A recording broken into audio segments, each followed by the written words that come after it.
Hi guys, welcome back to my channel. If you have been following my channel, you all know that I've just given birth to a healthy baby boy, which he weighs about 3.8, I think. I forgot now, 3.7 kilos, or 8 pounds and 9 ounces, or 8 pounds and 7 ounces, on the 14th of August, which is a Wednesday.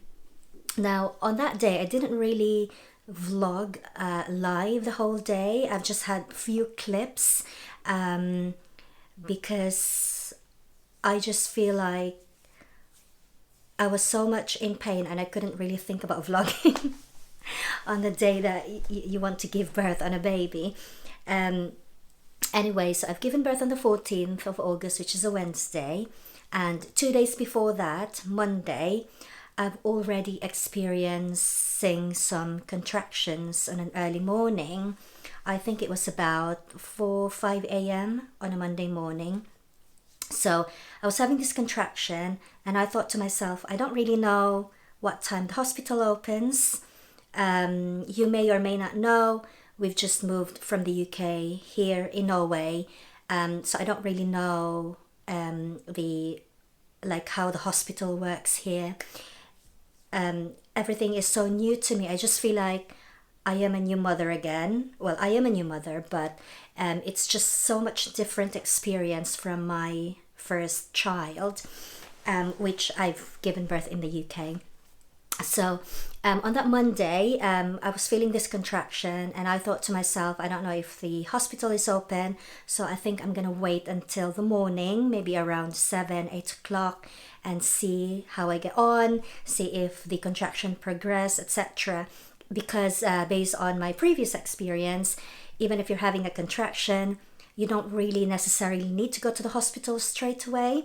You're gonna have to wait until the contraction is progressing within at least about a 3 to 5 minutes interval while you are having the contraction.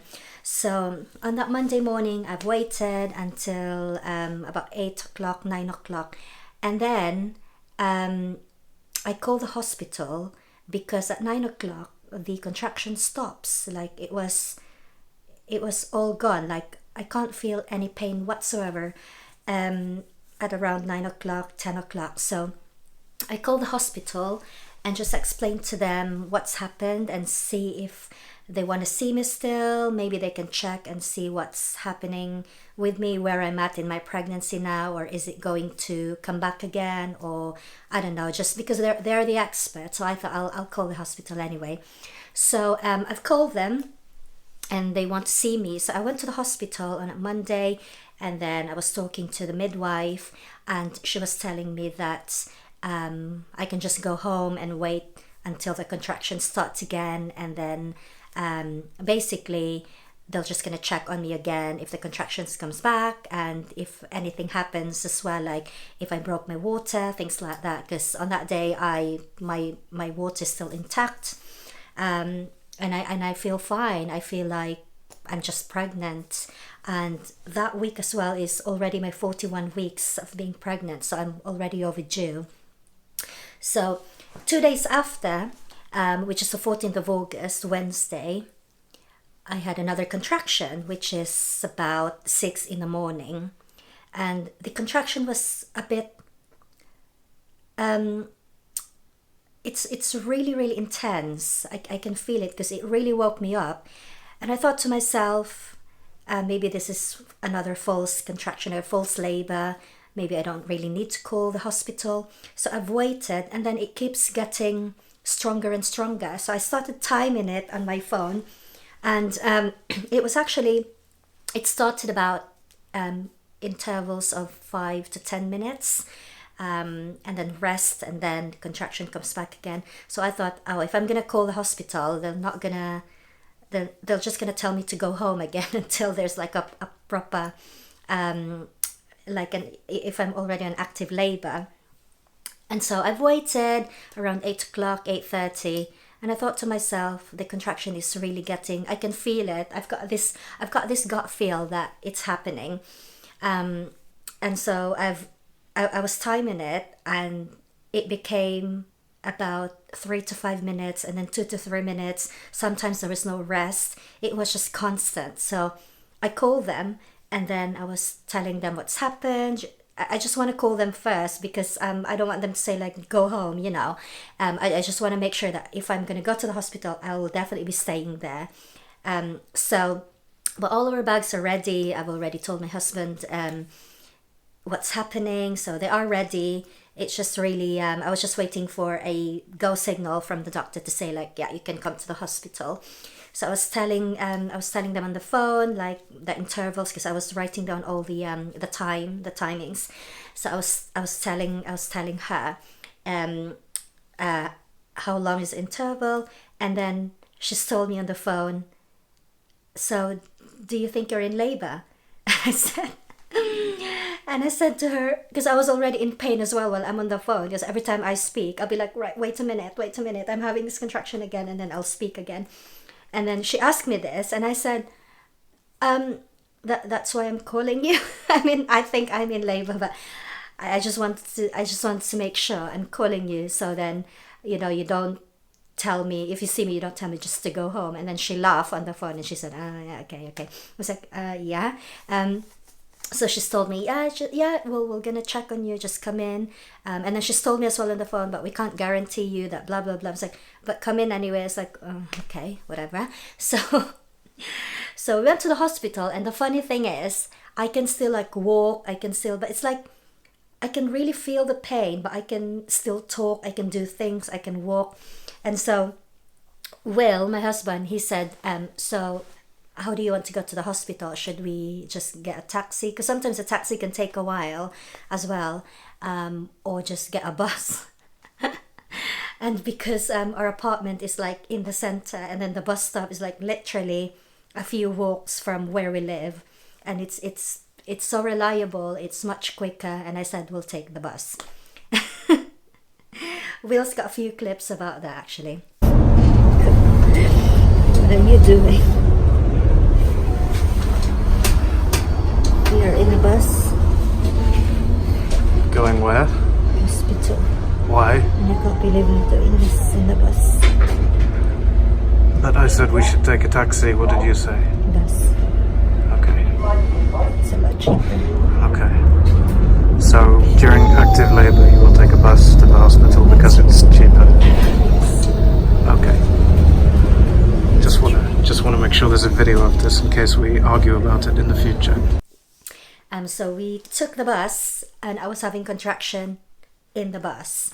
So every time I had a contraction, I would like put my feet, both feet, like wherever I can put it, like on the bus to like elevate it, and then I will use that as like a force, so I can like really squeeze myself, like and then and then like it's quite funny. And then the people in the bus, they didn't even know that I was having a contraction, because I was just like I was so quiet. I was like, and then and then stop again. So that was about 8:45, 8:45. When we get to the hospital, so on the bus stop, we still have to walk to the hospital. So it's not like on the bus stop, it's the hospital. We have to walk for at least about 10 minutes. So we walked to the hospital at around 9 o'clock. We arrived at the hospital, and then the nurse was checking on me. That was 9 o'clock in the morning on the 14th of August. So she was checking how many centimeters dilated I am. And it turns out that I was already 4 centimeters dilated. So that was a surprise, because I was expecting I am like about 2 centimeters, because that's what happened to me on my first pregnancy. I feel there's so much pain, and then it's still very, very small, like really low. So she told me, no, you're 4 centimeters. And then they put me straight into the delivery room, and she said, you're going to have the baby today. So I'm like, okay, I can do this. And so I was like, like doing all the, I don't know, if you've been to a delivery room, you know what I mean, but it's not very glamorous. So you have to put some comfortable clothes and do all the positions, and trying to make yourself calm really and just keep breathing. And because at that time it was like about 10, 11 o'clock, it's getting intense and intense. 4 cm. Oh. Yeah, I mean, you've only got most likely less than 48 hours to go. And here in Norway, in that particular hospital, they don't have any gas, which I had in the UK when I had Nicola. So no gas. What they only have is those patches that they put on the lower back or wherever the pain is. So they'll just put patches, like it's like and you will have like an intense machine. So every time you feel the contraction, you press it, and then then the patches will start working. Which I said, like, yeah, just give me the patches. It's better than nothing. I don't know if it's going to work, but at that time it feels like it is working for me. So that's the only thing that they can offer, and a bathtub. So basically just go in a hot water and then just keep doing it there. I said, I don't think the bathtub will work for me. So just give me the patches. There's no gas. So yeah, it was and until it was like 12 midday. So at 12 noon, they've checked on me. I was only like 5 centimeters. And as far as I know, you need to be at least 9 or 10 centimeters for you to have like a full opening ready to give birth. 9 cm dilated. 9 cm. And the goal is 10 cm. The goal is to get the baby out. The goal is to get the baby out, okay. So I said at midday, we're at 5 centimeters. I keep like, I don't know, I keep just walking around and just making things moving so then I can do this really quickly. They always say that once you have your second child, or if you've had your second birth, then it will be a lot easier compared to the first one. With Nicola, I had at least about 20 hours of labor. With this one, I only had about 10. That's from the start of the contraction up until I've given birth. So that's 10 hours in total. So 12 noon, I said, okay, I'm only 5 centimeters. Can I have any painkillers, please? And then they said, okay, we'll give you an epidural. But they didn't told me that only just to make me sleep, just to calm me down, because I was like crying already. I was hysterical. I've never seen myself in so much pain like that. It was just so, I can't explain it. It's like it's your whole body. Like my body was really shaking. My pain tolerance is very, very low. So every time I feel pain, it is really painful. So my whole body, I was like, my feet were cold. I was sweating. My body was shaking because of the pain. So I said, can you just give me an epidural so I can just sleep? So they've given me it when I was like 5 centimeters. And then I slept for about 30 minutes. And then when I woke up, I can feel my toes. I can feel everything again. I was like, what's happening? I can feel, because I thought that they'll just give me an epidural up until I've given birth. No, they've only given me it for 2 hours. So that I can just have a rest, because they keep telling me they think that I can really do this quickly without any epidural. I've seen a lot of people in that room on that day. I've spoken to doctors, nurses, midwife, and they keep telling me the same thing. and I was telling them I can't do it. I just can't do it. Like, you know that feeling that you just wanna punch someone in the face?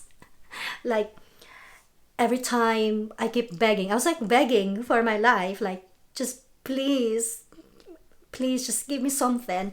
No, the answer is no. And I came to the conclusion, like, begging in every single person I see, I can't win this. I'll just have to, no turning back now, I'll just have to push it. I can't win. So obviously I was like 7, 8, it was like growing and the pain was just so intense. My water's still intact, so they will have to break the water, which I think I have a clip on that one as well. So yeah, they will have to break the water, and I was I was like walking around trying to do certain positions. Every time I stand up, I can really feel the head of the baby, like it's already in there. But if I lie down, I am struggling even more. Now, I heard that in Norway, hospitals here, especially in maternity care, or mothers are like in labor giving birth, they are really encouraging mothers to have a natural birth. So they just don't offer epidural or any painkillers just because you're in pain or you're begging, or only if it's necessary. So if obviously it's not life threatening, but if they think that you can really do it naturally, then they will push it natural. So at that point, I've just given up asking. I wasn't even talking to anyone anymore. I'm just like crying, and I'm just like, I'll just have to push. If I don't push, I'm just gonna suffer. Like there's no turning back. I can't just put the baby back again in my belly. I will just have to push it. So yeah, at around 4 o'clock in the afternoon, I'm just pushing. I was just pushing. I thought I was having a poo. That is how it feels like. Literally, like my husband was beside me, and I kept telling her, I think I'm gonna shit myself. I think I'm gonna have a poo. Can you just have a look? I don't think it's a baby. I think it's a poo. And then he was looking, and he said, no, it's the head. I was like, no, there's no poo. I was like, are you sure? Because it feels like it is a... No, it's the baby. And then while I was pushing, the nurse said, do you want to feel the head of the baby while it's coming out? I was like, no, no, just take the baby out, please. Just, I don't want it. Just take the baby out. And then he was out, and they've told me, oh, do you know what? That was only 10 minutes of pushing, and you've only done like 4 pushes in 10 minutes, and the baby is out. Are your eyes open, baby Lucas? Already?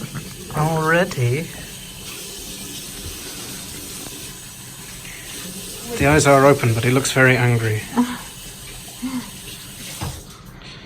I'd be angry as well. Imagine the day he's had. And you only push for 10 minutes, And I'm like, oh my gosh, like all the hours of intense pain, and it only took you like 10 minutes to get the baby out of your system. Oh, it was crazy. It was, I don't even know how to describe. It's just undescribable. To the point that I said to myself, I don't want to be pregnant again. It was just, I'm so scared. It was so intense pain, like your whole body. It's not just like in your waistline or in the belly or in the pelvis area.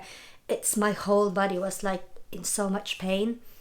Like, it's just, I can't describe it. Because with Nicola, my first one, I had epidural, and that was great. I can't really feel anything.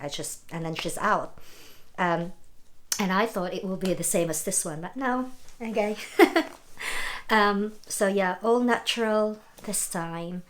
And I might be eating my words. I might be pregnant again for the 3rd time, but I hope not. I'm just even not even thinking about it. But yeah, baby Lucas is out, and he is a healthy baby boy. I was very surprised when he was out, actually, because there was no, like, those waxes that they that they covered. What you call that? It's like their skin is covered with all white wax. So with baby Lucas, he don't have any of those. He was just like pristine, clean baby. And I asked them, like, why? Where are the wax? I mean, I can't see any. And they've told me that it's because he was late. He was overdue. So apparently, if all babies are overdue, then you can't really see those waxes. Because with Nicola, she's just covered with waxes, with all this white wax, because she was about 38 weeks when so she was 2 weeks early, and baby Lucas is about nearly 2 weeks early. So he's a bit naughty late for being late. So yeah, What else? Yeah, so as soon as I have baby Lucas, immediately he opened his eyes and he was started latching. He was started like soothing himself, like putting the finger on his mouth and opening his eyes and just looking around. It's like, oh, okay, it's a bit, that's a bit, I've not seen that before. But yeah, he's amazing. He's great. And all the family is fine. We're all well. My body is now recovered from childbirth, so yeah, hence I am doing this video now because I feel more relaxed now, and I feel like I'm normal again. But yeah, everything is great, everything's fine. The good thing about having the baby here in Norway is normally as soon as you've given birth, obviously they will do all the things like cleaning the room, etc., and then you will be transferred to a ward, because that's what happened to me in the UK. But here in Norway, what they normally do is they will put you in a hotel. So so the hospital, they have a hotel on the back of it. It's a proper hotel. Well, I call it hospital hotel because it is really a hotel, but you will have nurses and midwives there as well. So say like on the whole third floor, that's just rooms, like a hotel rooms, and then there's like a main reception, but they're all nurses, they're all midwives. So in the hotel, in your room, if you need anything, you just have to buzz them and then they will come, and then they will, yeah, whatever you need, they will give it to you. And then on the first floor or the ground floor, they have a restaurant. So it is a proper hotel. So all the patients, like with myself, you can have like a free meal there, a free tea, you know, like snack. So that's a full meal. So that's breakfast, lunch, dinner, and then snacks in between. So yeah, we are entitled. So I think it's really quite good because they're really looking after you. And I think it's just nice to have your own space as well, as soon as you have the new baby given birth, just in case, you know, you've got family members that will come over or friends to see the baby. You're not like in the ward wherein other patients can see you as well, or you know, you disturb other patients. So it's just nice that they're doing that here. So yeah, that's the full story of my second child, non-epidural, natural given birth to baby Lucas. So thanks so much, guys. If you've been following me on Instagram, and I've got lots of friends as well on Facebook wishing me well and best wishes for the new baby and the family. Thanks so much for all the love and support. And if you are new to this channel, don't forget to like and subscribe if you haven't already. And I'll see you on my next video. Bye, guys.